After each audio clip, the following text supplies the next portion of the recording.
Now going to ask Gadi. Apparently there's been requests that Gadi stand, so... I am standing, I'm just short. Thanks, Susan. I guess I'll talk about the middle concepts because I concur with much that you say. And my argument will be that it's impossible to talk about liberalism and Zionism without the intermediary concept of democracy. Because liberalism and the idea of human autonomy and human rights cannot be separated from the form of government that we call democracy. Furthermore, I don't think that the term freedom or liberty can be consistently applied to human life without considering its collective dimension. As you see, I'm not a Tea Party guy. I don't think that freedom is freedom from government. I think that through collective action alone do people become fully human because they have a public dimension to their lives.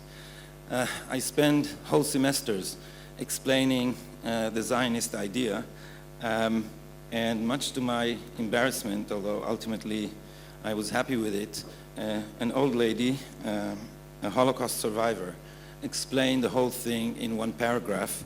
I don't know this lady. I only saw her in this testimonial film that was screened before some panel I participated in.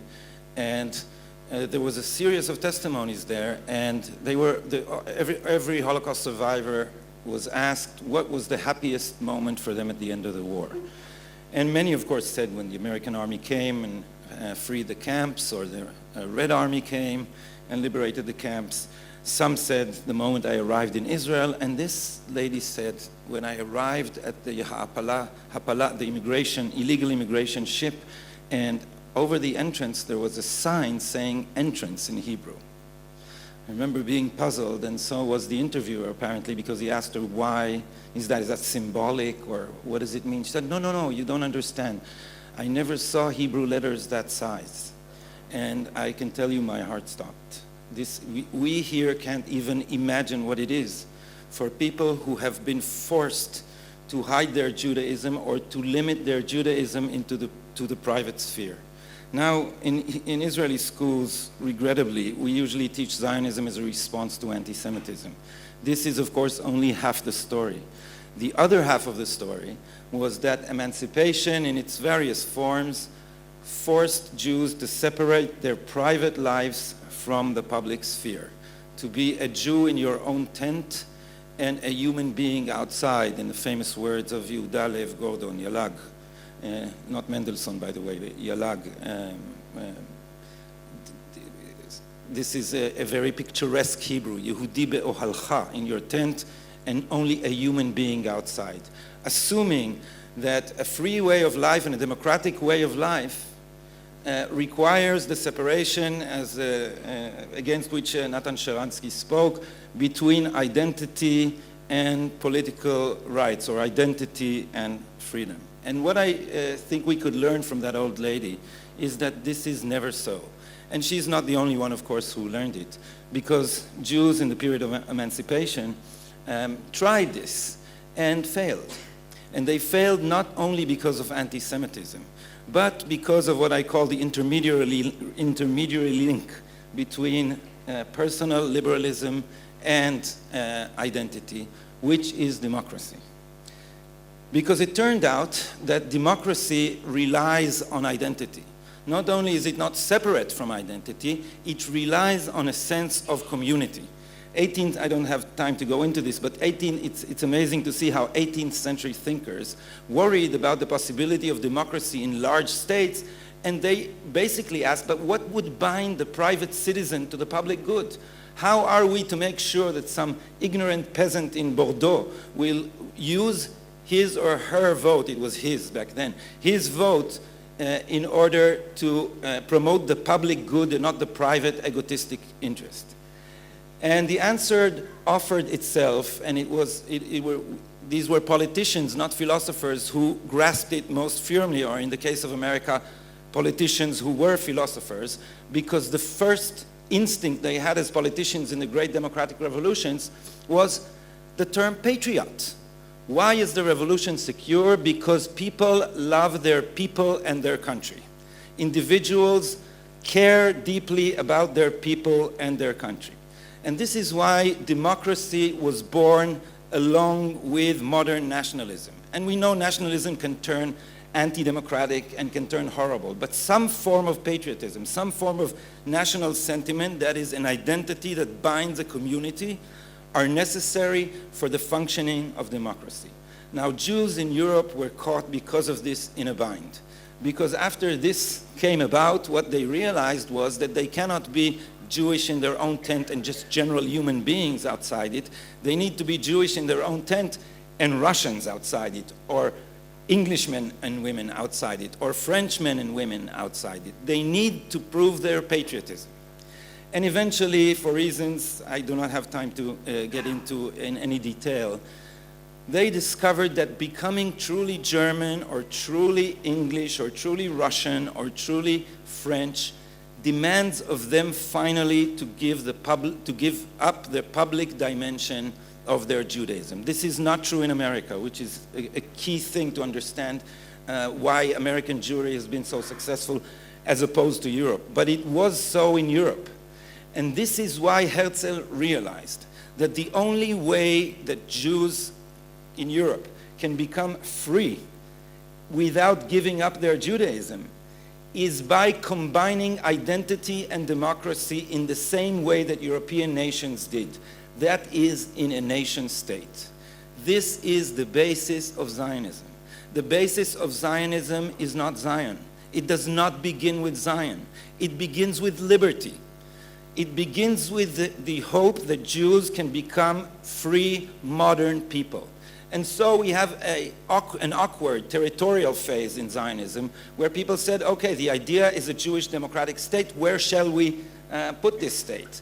And apparently people suggested, I saw a book recently called Uganda, Eretz Israel, and 34 other suggestions. I think the number is correct. All of these, my personal favorite is Montana, by the way. Beautiful country, and there is no one there. I traveled through it, there is no one there. But all of these ideas came and fell. And they came and fell because preserving Jewish identity, preserving the Jewish narrative of identity, is not just remembering the exodus of Egypt. It is not just remembering where we came from, but also where we were going. So eventually these people, Herzl included, and by the way, Herzl's territorialism is not the Uganda affair, it's Argentina. The beginning of Herzl's career, before he realized this, he considered Argentina because of the Baron Hirsch settlements. But eventually they all came to the conclusion that Zion was the only viable alternative.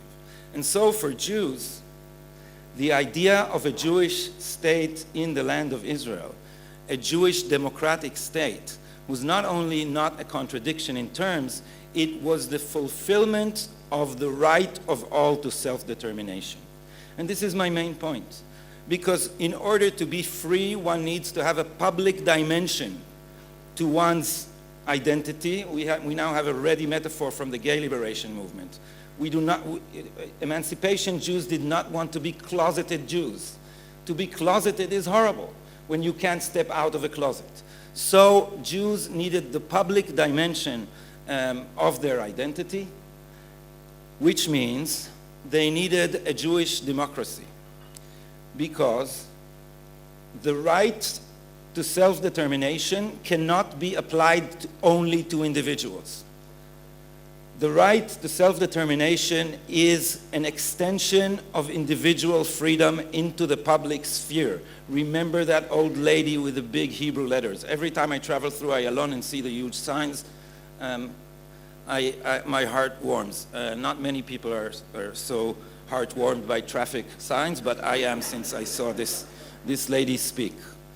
So this was the basis of Zionism, and this was indeed why the Declaration of Independence defined this as the moral basis of the whole movement.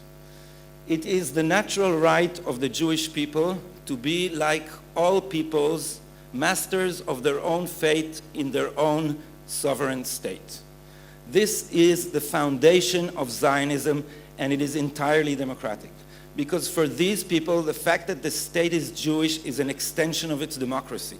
Because when you leave a group of people free to determine themselves, they create a public sphere based on their own culture. Now, I would argue that this concept of a Jewish democratic state is now under attack from both the right wing and the left wing.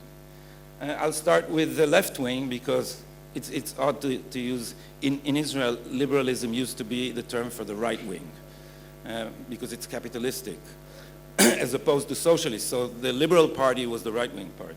So it's a bit confusing here, but using the terms in the American sense, there is now a reductionist liberal idea, very much akin to the Tea Party philosophy, which has reduced liberalism to the point where it is hostile to anything collective.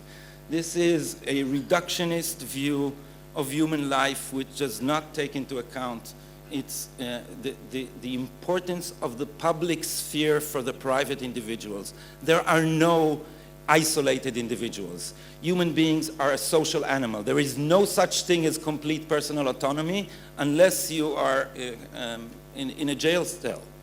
This would be the ultimate freedom of self-dependence, which is, of course, not freedom. And these people now argue that the idea of a Jewish democratic state imposes the collective on the personal. Furthermore, it does harm to minorities because it creates discrimination. These people would now suggest to us that the solution to the Israeli-Palestinian conflict is not partition. It is rather the one-state solution who the late Tony Judd promoted in the name of liberalism. I have called this argument new colonialism, and this is not demagoguery. I mean it, because these people ignore the fact that in the land of Israel there are two peoples, both seek the universal natural right to self-determination as a people and as a nation. And these people come from universities in the West, assume the white man's burden, unsurprisingly, and they know what the right form of self-determination is for the primitive natives, and they would have us renounce our cultures, renounce our national identities, and instead define ourselves in some neutral, non-national democracy. There is no such animal. There is no such thing as the right of self-determination in the abstract without fulfilling it or realizing it in a particular identity and culture. So they want to rob both peoples of their cultures or their identities, of their national aspirations to self-determination, and impose on them some abstract form of democracy which is completely detached from identity. This liberal reductionism separates liberalism from its roots in democracy and in a public sphere. This is a meaningless, abstract, intellectualized form of individualism which is nowhere realized, and I would argue vehemently, I guess, that it is not so in America, because America is misunderstood abroad as a nation without a national identity, only multiculturalism. This is, of course, not true. As John Adams once mocked Jefferson, he said Jefferson thinks that Massachusetts-born people are so different from Virginians, except when he's in Paris. Then he remembers they're all Americans. America has a distinct national identity, and there is a multicultural fallacy in thinking that it doesn't. And there are, of course, the enemies of Zionism on the right, which would separate national identity from democracy and have reduced Zionism to settlement of the land. This is the messianic core of the settlement movement, whose Zionism is not based in liberalism nor in democracy. And the reason that most Israelis have turned their backs on settlements, although they're unable to fulfill their political plan, or the reason why most Israelis at the bottom support partition, is because they know that the democratic argument and the national identity argument, Natan, are one and the same. And not only does the occupation run contrary to Zionism's deep liberal democratic values, it also threatens us with a binational state, so that the democratic argument is the demographic argument, is the national identity argument. Because the fear of many Israelis is that without a Jewish majority in one place under the sun, the ability to make consistent, as Zionism did, Jewish identity, democracy, and national and Zionism would end up futile. When I talk to this about students, I think that the common perception of America, as if American is the citizenship, while African, Italian, Jewish, Catholic, Hispanic is the real identity, is true only to an extent. And my example to students is from The Sopranos, that when Tony Soprano travels to Italy, he discovers that he doesn't speak Italian. So he's an American Italian, he speaks English with an Italian accent, but he's very, very American in many ways. Now, I completely agree that this doesn't mean that the American model can be applied to everywhere. As recently, no one heard my comment to you here, trying to force it on Iraq was less than successful recently. And I think it can't be imposed on Israelis and Palestinians, because unlike Americans, Israelis and Palestinians do not have a shared view of a common future. And this is to answer the lady from South Africa. Before you clap, I think we're on a road to a clash, so consider this. Because I don't want to blame you with the Tony Juddism, but the idea that Israel should create a common identity so as to accommodate its Arab population runs contrary to the wishes of the Arab population.